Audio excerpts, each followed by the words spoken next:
Welcome to fast news update చూద్దాం.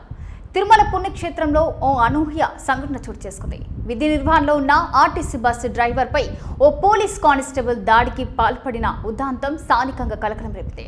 ఈ సంఘటన మంగళవారం రాత్రి తిరుమలలోని మాధవం గెస్ట్ హౌస్ సమీపంలో జరిగినట్లు తెలిసింది. వివరాల్లోకి వెళ్తే అలిపిరి డిపోకు చెందిన electrical AC bus driver Anvesh Reddy మంగళవారం రాత్రి ప్రయాణికులను గమ్య స్థానాలకు చేరవేసే విధుల్లో ఉన్నారు. మరి ఈ క్రమంలో ఆయన మాధవం గెస్ట్ హౌస్ ఎదురుగా బస్సును నిలిపి ఉంచారు.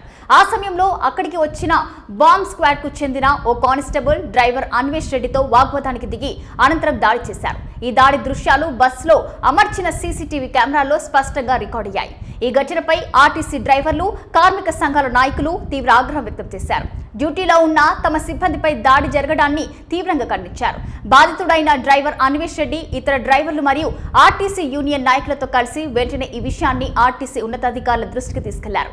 అనంతరం వారు తిరుమల 2 టౌన్ పోలీస్ స్టేషన్లో బాధ్యుడైన బాంబ్ స్క్వాడ్ కానిస్టేబుల్ పై అధికారికంగా ఫిర్యాదు చేశారు. పోలీసులు కేసు నమోదు చేసుకుని దర్యాప్తు చేస్తున్నట్లు తెలుస్తుంది.